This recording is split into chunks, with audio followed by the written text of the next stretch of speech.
Welcome to part 2 of the Viewing Hazards Iceberg created by MetaRunner. I will link the iceberg down below in the description. So we will be picking up from layer 2 in part 1, which if you haven't watched yet, I will link below as well as in the top right corner. If you guys haven't seen my recent community post, I'm having some hardware issues with my PC, so I'm forced to use my laptop for now. And so at some point in the video, you're going to notice that the audio quality changes, and that's because I had a portion pre-recorded on my PC before it crapped out, and I am now recording on my laptop. So without further ado, let's get right into part 2 of the Viewing Hazards Iceberg.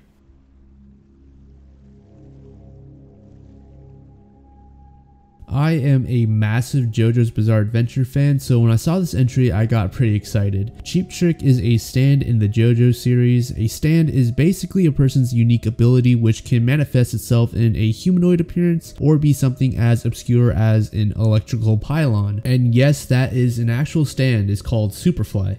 How the Cheap Trick stand works is it attaches itself to a target's back, and the target is then not allowed to show their back to anyone, or else the stand will not alive them and then transfer themselves to the new person who saw them.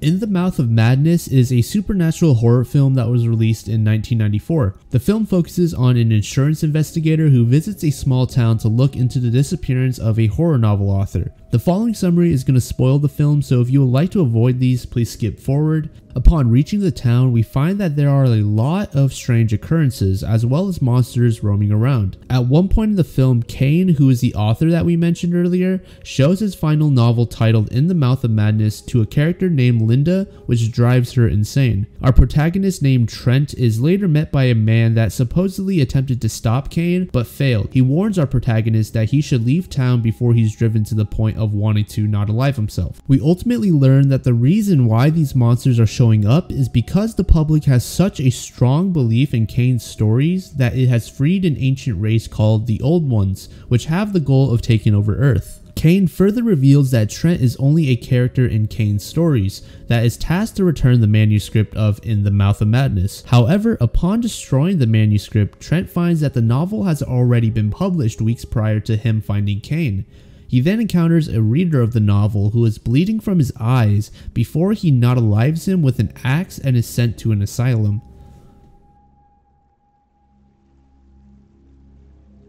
SCP-2521 is a Keter class entity and also goes by this name. Now, in case you're wondering what that is, that's one of its aliases because this entity is deemed as an info hazard. SCP-2521 steals any and all info about itself as well as the people who know about the info. So therefore, any piece of textual or verbal information about the entity must be destroyed and be replaced with ideograms or pictures. SCP-2521 stands at about twice the height of an average human and is encased in a layer of sticky black tendrils similar to ribbons. Supposedly, this SCP entity isn't evil, but is just lost and curious since even they don't have any knowledge about their origin, hence why they take any info about them that they can find. Currently, it's impossible to actually contain this entity as it possesses the ability to phase through objects and walls. Bughuul was a pagan deity who is often depicted through various engravings. It is said that upon viewing these engravings, one would become hypnotized and ultimately be abducted by Bughuul, hence why Christians made it one of their goals to destroy all of these images of Bughuul. Most of you are probably familiar with this character from the popular sinister horror films. In the 1960s, Bughuul began exploiting children, making them not alive their families. These incidents would be documented on a film reel, and whenever in the presence of other families, they would slowly begin manipulating the children into repeating the same heinous actions. This entry refers to the supposedly cursed film known as The Omen. There were many tragic events that occurred during the creation of the film, so I'll just simply list them all out for you. In June of 1975, lead actor Gregory Peck's son not alived himself. On a flight to London in the same year, Gregory's plane was struck by lightning. A few weeks after that, executive producer Mace Neufeld was on a plane to LA, which was also struck by lightning. Then producer Harvey Bernard was almost struck by lightning when he was filming in Rome. On another occasion, an animal handler was mauled and not alive by a tiger after completing a crazy baboon scene in the film. Special effects artist John Richardson got into a car accident during post-production on a Friday, which was coincidentally on the 13th. John survived the accident, but the passenger Liz Moore was not alive in a manner that was similar to the scene that John helped shoot. A plane that was planned to be used for the film had a change of plans last minute, and shortly after takeoff it went down, which not alived every single passenger. This entry is pretty disgusting. The brown note is a hypothetical infrasonic frequency that is able to cause fecal incontinence, which means that your body is going to leak doo-doo by creating acoustic resonance in your bowels. There was actually a South Park episode dedicated to this topic where Cartman went out and tried to find a frequency that would cause instant diarrhea. Now this is a myth, so we don't actually know if it's a real thing or not. It's heavily debated, but there are quite a few people that believe in its existence and are hunting for the frequency quite consistently. If you've been around the horror niche on YouTube for any span of time, you've likely seen this painting before. It's tied into a famous Japanese story called Tomino's Hell. Legend has it that you should never read the story out loud and only ever in your head. If you do read it out loud, tragic events will happen to both yourself as well as people around you. Apparently the poem is much scarier when you read it in Japanese, but the English translation loses some of the terror of the story.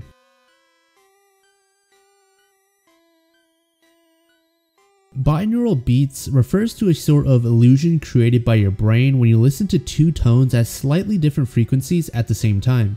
Your brain then interprets the two tones as a new single tone and attempts to match the frequency.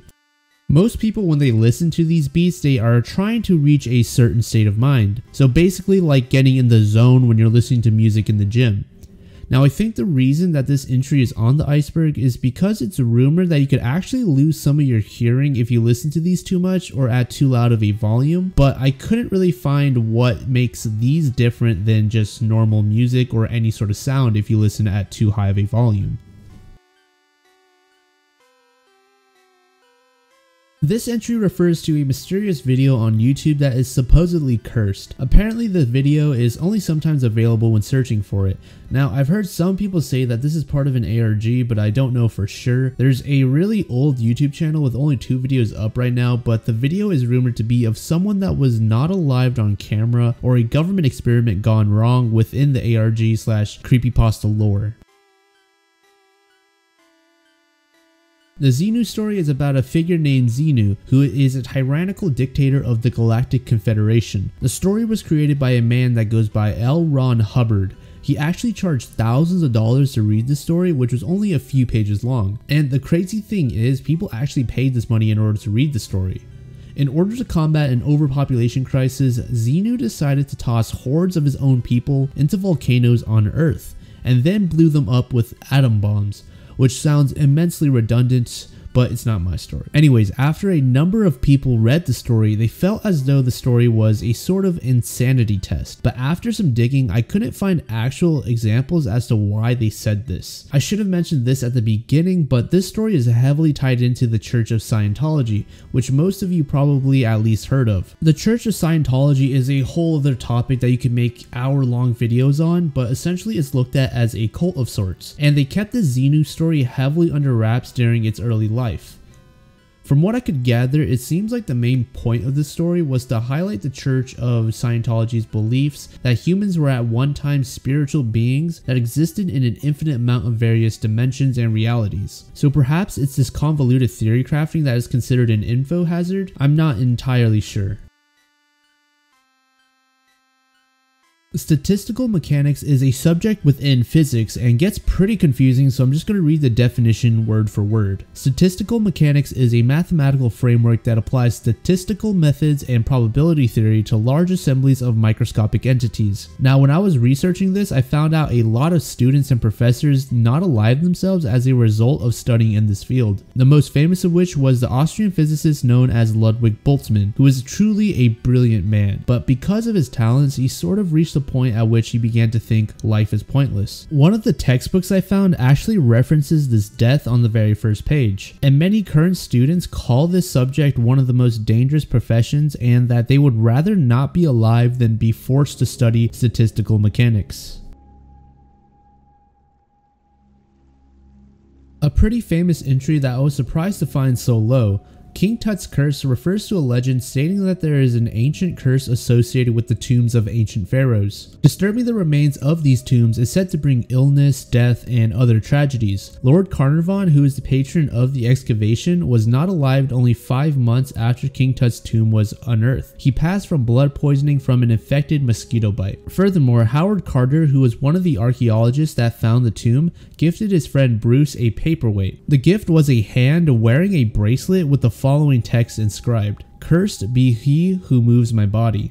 However, Bruce was lucky enough to survive, but not before his home was burned to the ground after he received the hand. Then, in the midst of rebuilding the home, a flood came and wrecked the entire project. Some of the events are a bit of a stretch, but others do seem quite odd. For example, a radiologist x-rayed Tut's mummy and was not alive only 3 days later from sickness. On another occasion, an Egyptologist returned home from the excavation to find that his pet canary had been eaten by a cobra. The cobra is a symbol of Egyptian monarchy and a motif that royalty donned on their headdresses, so of course this was rather odd and ominous. This man, however, did not pass away immediately. He actually survived about another 13 years or so before returning to Egypt, and once that trip ended, he then passed away immediately when he returned home. Similar to our earlier entry, The Omen, The Poltergeist was another movie that had many odd occurrences happen on set. Many of the victims were not alive in the same year or close to the post-production period of the Poltergeist movies. Yes, I said movies, as in plural, because in all 3 films there were numerous accounts of cast members passing away under strange parameters. For example, Dominique Dunne, who played the oldest sister, was strangled by her boyfriend who she broke up with a few days prior. On another account, Lou Perryman was not alive by an ex-convict with an axe. Although I should mention this particular incident occurred in 2009, so way past the actual movie. These are just a couple of the cases where cast members met a premature end, and there are numerous others if you feel like looking them up. The last one I will mention though happened in a 3rd installment of the film series, which at the time wasn't intended to be the final movie. But the passing of 12-year-old Heather O'Rourke by 2 cardiac arrests made the producers decide to cancel the film series entirely. The Grifter is a video that first surfaced on 4chan. It is said that the video is a soul-wrenching experience. The video is shot in a very dark shack of some sort and abruptly cuts to some creepy imagery. In the creepypasta lore, it is said that the people who have watched the video proceeded to not alive themselves. The thing that each of these victims had in common though was they had a strange doll that was hidden somewhere in all of their homes. Satan Sphinx is a video that was on the internet since 2009, and to this day it remains as a bit of a mystery. The first instance of this video surfacing can be traced back to Yahoo Answers, where someone was asking where they can find the full video. A mystery man then replies that there is a reason that this movie was banned and to stop searching for it. As of now, we don't know if it's actually part of a longer film, but there has been a 3-minute 49-second video that has surfaced which contains high-pitched audio and gore images with some whispering that can be heard in the background. It is also rumored that at the end of this video, a certain clip will come up that will cause the viewer to become depressed and sleepless. This entry borders on realms of creepypasta and has been covered by many larger YouTubers, so if you're interested, definitely check out some videos on the topic. In 1986, the tragic nuclear accident of Chernobyl took place, leaving behind a radioactive mass of black corium, concrete, and metal. The mass has since been named the elephant's foot. And no, if you're wondering, it's not an actual elephant's foot. It just resembles one with the wrinkly looking texture that it has. If you approached the foot back in 1986, you would experience immediate dizziness and fatigue.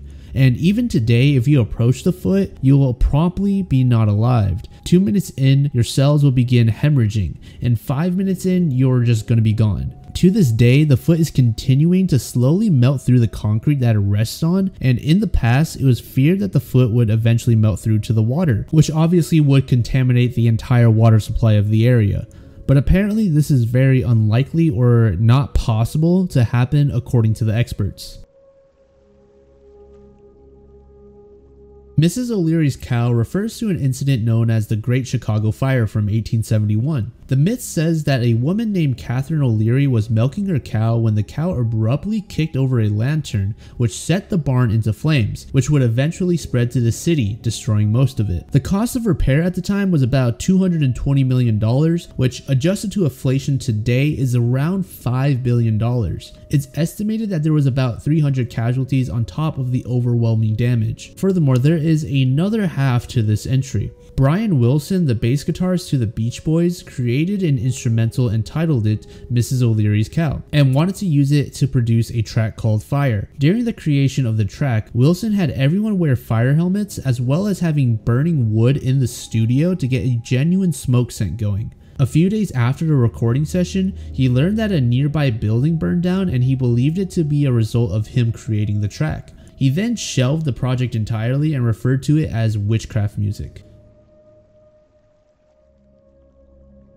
In the Philippines, there is a social phenomenon where numerous not-alivings happened as a result of singing the song My Way by Frank Sinatra. It's estimated that there have been about 12 victims as of 2022. Of course, this is only just a rumor and there isn't any definitive evidence connecting the song to these incidents. Some people result the casualties to just being in locations where violence is common, while others believe that the song has aggressive lyrics which trigger people to become violent.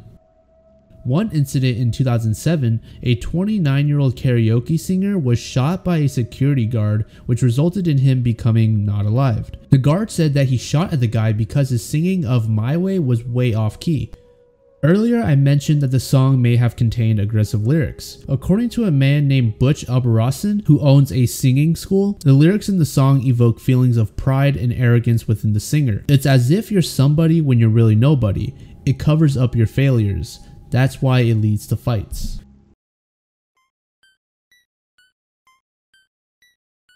Another entry based on a song. Gloomy Sunday has been labeled as the Hungarian S song and is believed to drive listeners to not aliving themselves.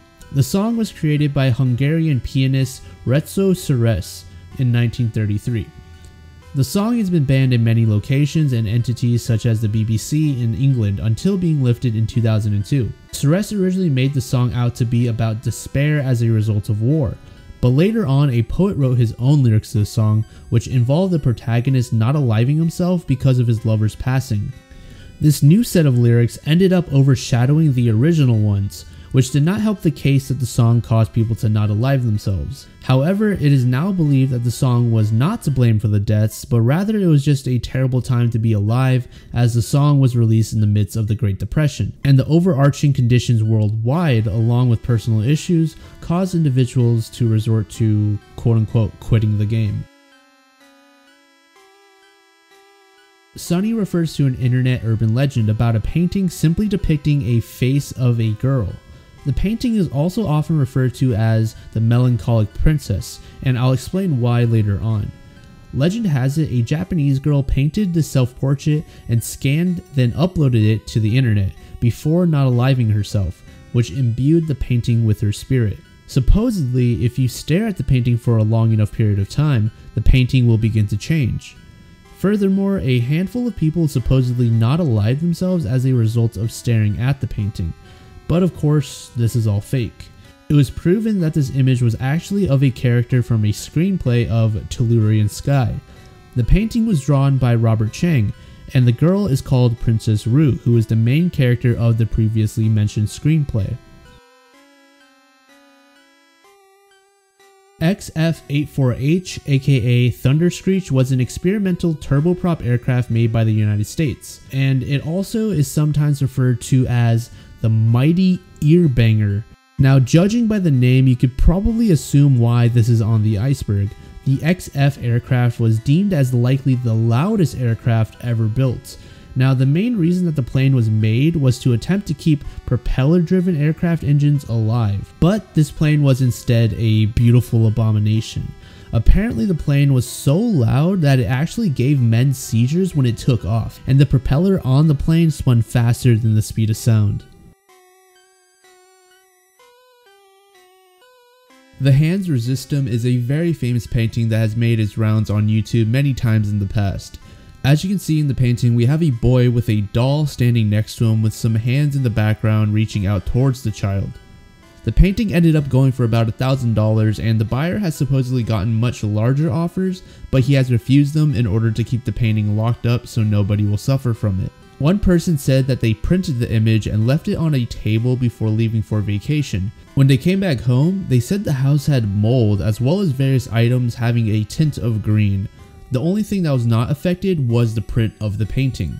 Other people have reported things such as fainting upon seeing the painting as well as becoming ill soon after viewing it. But yet again, this is just a legend and has since been disproven. The artist is a man named Bill Stoneham, and he has since actually created more paintings elaborating on the lore of the Hands Resistum, one of which is from the POV of the Hands.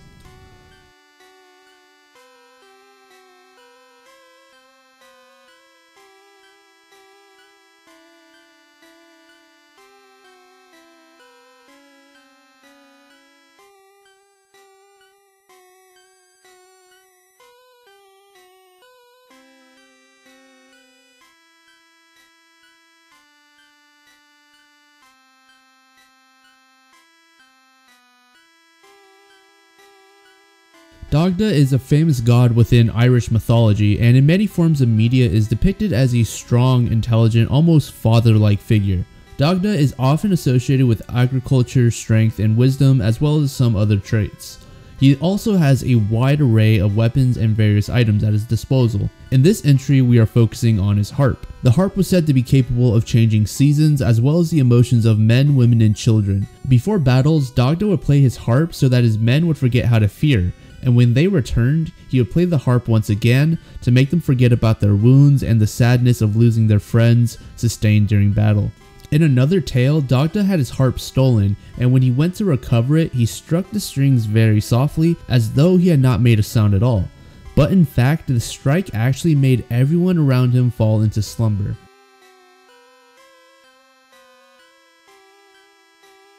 This entry refers to an outro that played on a children's show on TV, and it simply displays the text Earbooker Productions in black text and a white background, which then inverted on each other very quickly while also playing a section of the Bite Me song by Weird Al. I won't show the outro for obvious reasons, but it's pretty easily found online. Of course, if you are prone to epileptic seizures, please do not view it.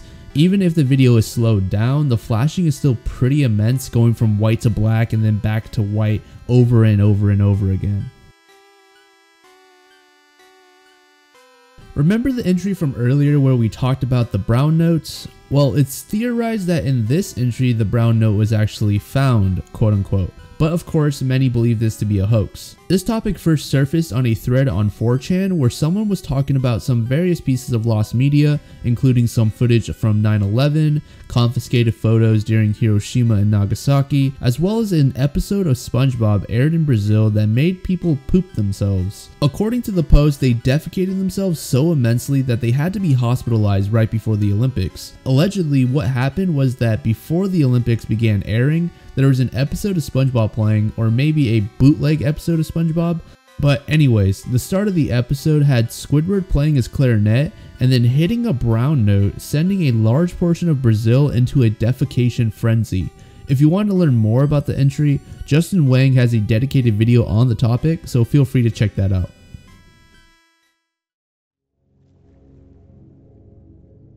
This next entry took place sometime in the 90s. It is said that a news reporter, Mary Hart, caused people to have seizures with her voice. In one case in particular, a woman has a special set of conditions before her body will experience a seizure, and that set of conditions was met by hearing Mary Hart's voice one night on the news. Alright, so this next entry I had to rewrite a couple times because I found two topics before finding the true topic that could have fell under this entry. The first topic I found was a super obscure scandal involving pig meat with the breed of pig called Kuni Kuni.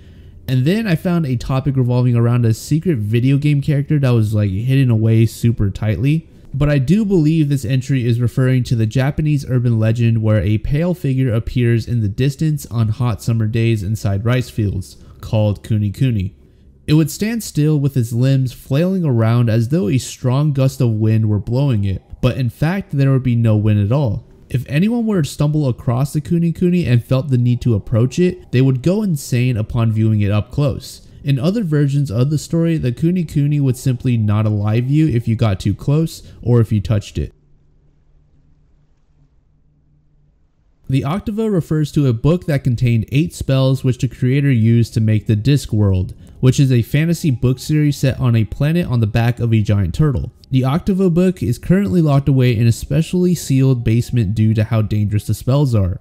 Typically, it is a reader who reads a book, but in this case, the book is reading the viewer if they were to lay eyes on it. In the story, a character named Rincewind caught the attention of one of the 8 spells in the book, and it then ingrained itself inside of Rincewind's mind. Luckily, the spell took a liking towards him and did not act maliciously, but I would assume if someone with ill intent came across the book, the spells could easily destroy the viewer.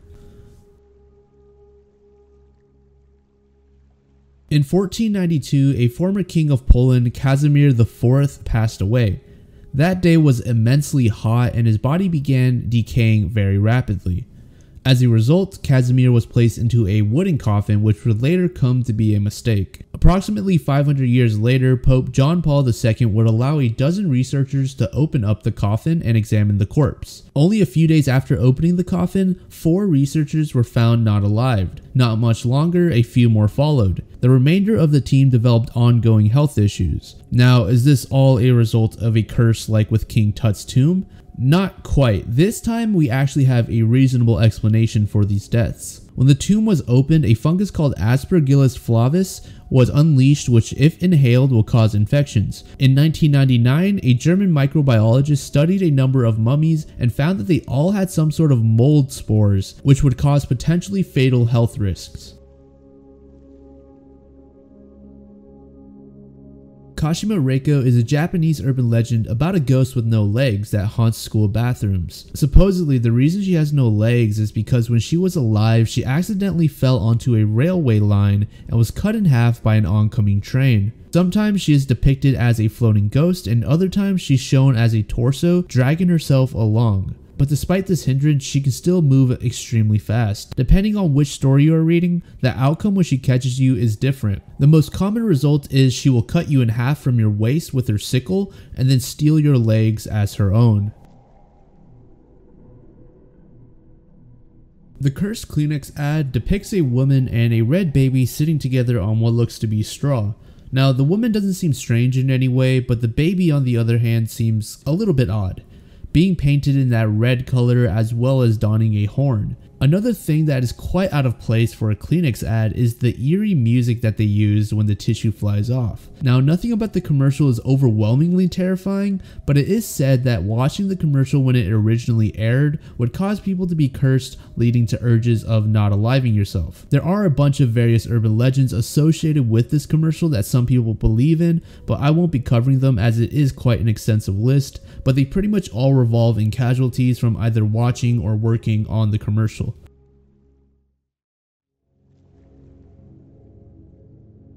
The Demon Core was a spherical mass of plutonium that was created by the United States during World War II that would later be further developed into the nuclear weapons used on Japan. The phrase "tickling the dragon's tail" is a metaphor for risking severe consequences by taking an unnecessary provocative action and was made famous during the Manhattan Project.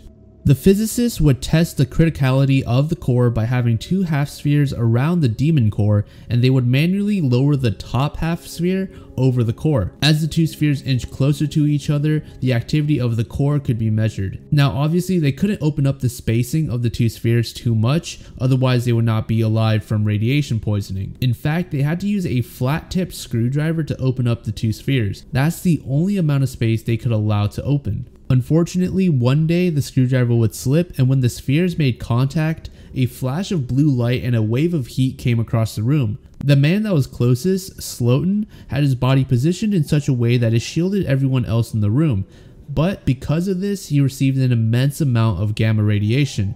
He would pass away only 9 days later from radiation poisoning. Raj Deepak refers to one of 6 primal rajas of classical music in India. It is believed to be created by Lord Shiva, and there is a myth that whoever sings the song could summon fire. On other occasions, it is said that if the song is sung properly, the air will begin to heat up and the singer will be burnt to ashes. On another account, Emperor Akbar requested his royal musician to sing this Raj, and as they began to sing, the lamps in the palace began to light up. Steel acetone is an unstable sulfuric compound that often appears as a brown or orange substance. The highlight of this compound, or rather lowlight, is that it emits an extremely potent and unpleasant odor. In 1889, a group of scientists were attempting to distill the chemical, but instead began vomiting as well as developing nausea. Some even fell unconscious from the smell. Sunflower Seeds is an art project by Chinese visual artist Ai Weiwei. This project specifically is made up of millions of tiny sunflower seeds, but the thing is, each one was a handcrafted porcelain seed, and each one has a unique design. The entire project weighed in at about 150 tons. In the past, visitors were even allowed to walk on top of the seeds, but now they are limited to walking on a designated path near the edges. One reason walking on the seeds was banned was because it caused porcelain dust to rise, which created some health concerns. Now, I couldn't find any instance of anyone actually being hospitalized as a result of this or even passing away, but I am 99% sure that this is the reason this entry was on the iceberg.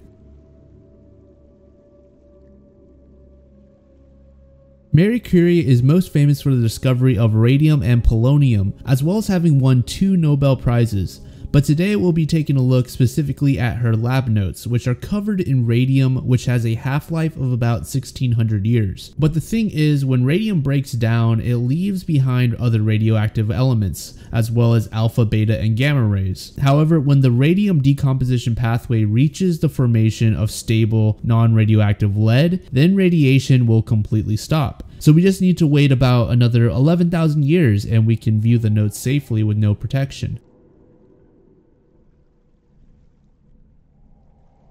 This entry refers to an urban legend revolving around the deaths of presidents who were elected in years that end with 0 and are also divisible by 20. This curse is also often referred to as the 0 curse or the 20-year curse.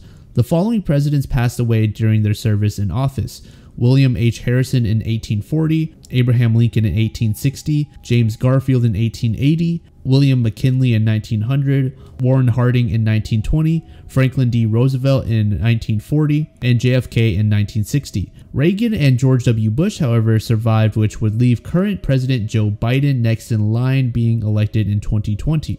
The curse is said to be a result of William Harrison's time serving the military before his presidency, where he assisted in defeating Native American tribes led by Tecumseh and Tenskwatawa. Apologies if I butcher those names. He who owns this diamond will own the world, but will also know all of its misfortunes. Only God or a woman can wear it with impunity. The Koh-i-Noor diamond is a diamond mined out of India thousands of years ago, and each of its owners ultimately lost their power or their lives. Numerous Hindu, Mongolian, Persian, Afghan, and Sikh empires collapsed one after the other due to the princes owning the diamond. Many people remain skeptical about the jewel's curse, but despite that, the history that the stone has seen is undeniable. The diamond was acquired by the British in 1849, and in 1936 the jewel was set into the crown of Queen Elizabeth as they decided to heed the warning of the jewel and have it rest in the hands of a woman. Today the jewel is still residing in a British monarchy crown kept in the Tower of London Jewel House.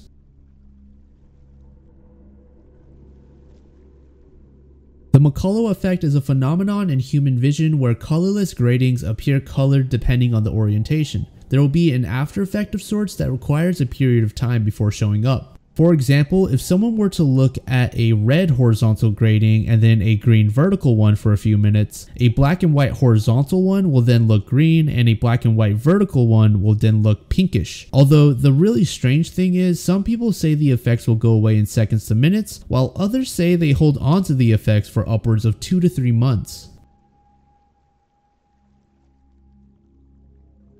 Dream School is a Japanese urban legend where the story itself is cursed.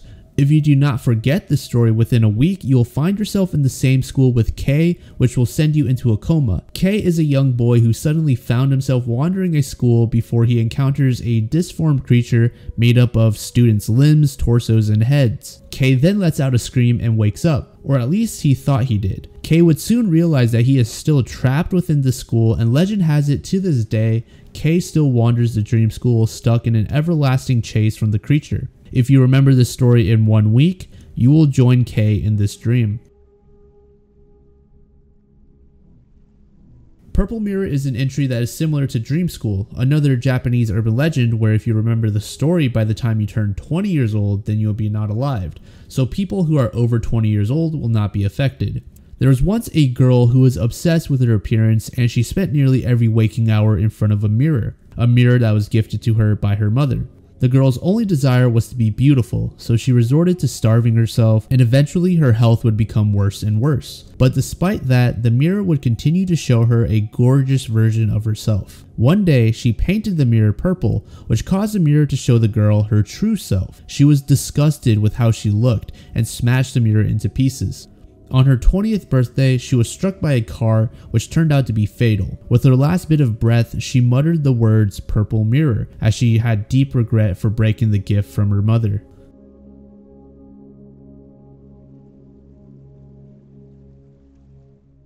The despair code is a rumored anti-life equation that originally surfaced somewhere on 4chan, and it is said to cause existential depression in anyone who believes it. The equation goes on to say that our lives are being influenced by outside forces, and in turn we don't really have any sort of free will. This realization is said to be so powerful that it causes those that view it to not alive themselves. The YouTube channel called That Chapter has a 6-minute video focusing on the despair code if you'd like to learn more.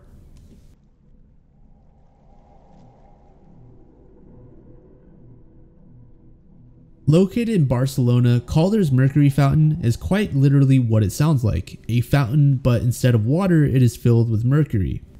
In the 1930s, Alexander Calder created this Mercury Fountain artwork for the World Exhibition in Paris, and it serves as a memorial of sorts to the siege of Almaden by General Franco's troops. During that time, 60% of the world's mercury supply was supplied by that region. Of course, today we know that mercury is a toxic metal, and being around or even handling the substance can cause moderate to severe harm.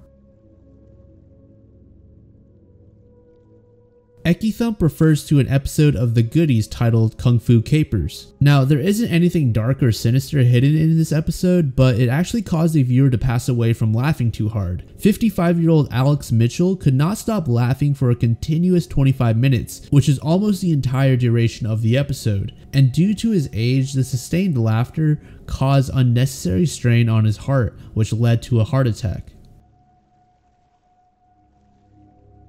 Atuk is the name of an unfilmed American screenplay which was based on a 1963 novel called The Incomparable Atuk. The script is said to be cursed and caused the deaths of 6 actors. One actor named John Belushi was found not alive in his hotel room, and it was determined that it was due to speedball. In case you don't know what speedball is, it's basically a combination of an opioid and stimulant, typically coke and heroin. In 1986, another person named San Kanisan decided to try their hand at the Atuk script. 6 years later, his vehicle was struck by a pickup truck and his friend Carl Labov was driving behind him. When Carl ran up to Sam to see if he was alright, he seemed to be relatively fine, except that he was repeating himself over and over. He kept saying, "I don't want to go." But the strangest thing was, it seemed as though he was talking to someone else rather than to himself or to Carl.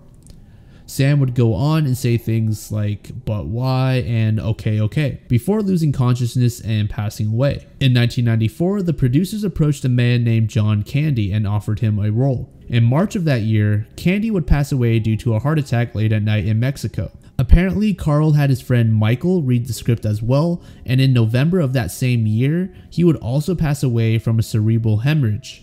In 1997, Chris Farley also took up the role but passed away from speedball just like John Belushi, who turned out to be his idol. Just like Candy, Farley also showed the script to a friend. This friend was named Phil Hartman, who was not alive by his own wife. Around 3 a.m. one day, Phil's wife struck Phil twice in the head, and when the police arrived, she locked herself in the bedroom before not aliving herself as well. And as of today, the Atuk film remains unmade, and it might very well stay that way forever.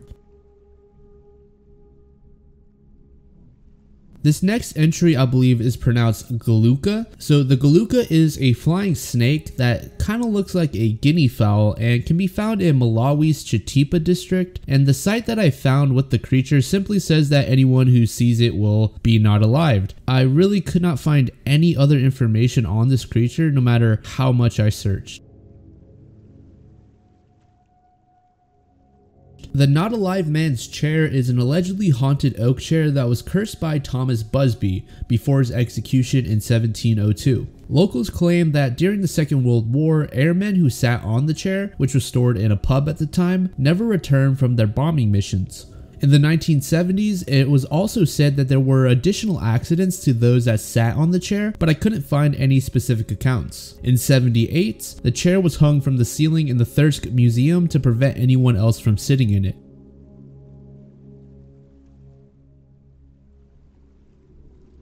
This entry refers to a prehistoric mummified corpse found in the Alps. The corpse is said to be that of an ancient warrior and has been named Ötzi the Iceman. The discovery sparked worldwide interest, but along with that, many people began to suspect the mummy to carry a curse. The rumors began when 67-year-old Helmut Simon, who is the man that discovered the mummy, fell to his death during a freak blizzard. Coincidentally, this location where he fell was near the same location where Ötzi was uncovered. On the day of Simon's funeral, Warneck, who was 45, passed away from a heart attack. Warneck was head of the rescue team who found Simon. There are about another 4 to 5 deaths along with these, which has made many steer away from the Iceman in fear that they may disturb the corpse further.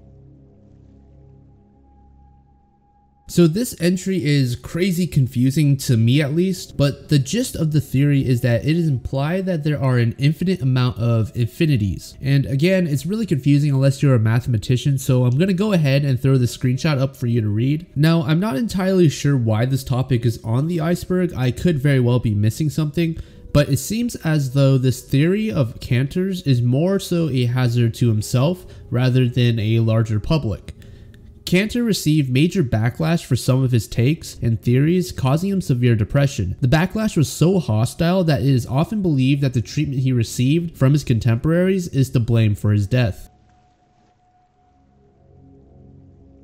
Vexations is a musical composition by Eric Satie that typically spans across 18 hours, but can stretch to over 30 hours depending on how the performer interprets the tempo. The music itself has a sinister tone to it and was believed impossible to play, not only due to how long the piece lasts, but for the difficulty of it. Today, while the piece is difficult still, it is now viewed as a triathlon of sorts for musicians. And as far as I know, nobody has actually passed away attempting to play through this composition, but there were a few accounts that I could find where people had extreme fatigue.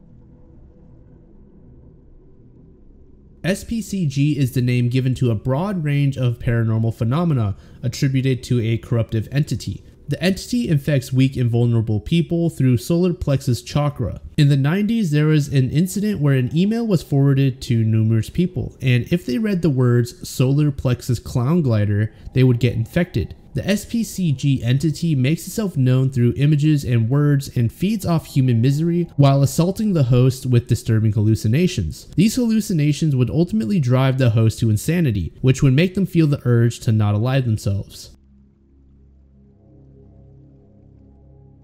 A strangelet is a small fragment of strange matter. Strange matter is composed of strange quarks, which in layman's terms means it's a fundamental particle, which is not composed of other smaller particles. Scientists hypothesize that if strange matter came into contact with normal matter, it would convert that normal matter into strange matter. Now, the danger is that strange matter can spontaneously decay, and some even go as far as to say this is the most dangerous substance in the universe, as it has the potential to devour Earth on an extreme scale. But at the end of the day, it is only a hypothesis. Some scientists also do think that strange matter supplies may be resting somewhere on Earth. The final layer, layer 8, contains only 3 entries, but it's more of a troll than anything else, so I decided to just go ahead and skip it. But it contains rubbing your cat's belly, Kingdom Hearts lore, and this iceberg. Thank you so much for watching the entire video. If you did enjoy it, I'd greatly appreciate it if you could leave a like or even subscribe if you want to stick around for my future content. If you want some other videos to watch right now, feel free to check out the 2 on the right, as I'm sure you will enjoy them. With that being said, I'll talk to you guys again very soon.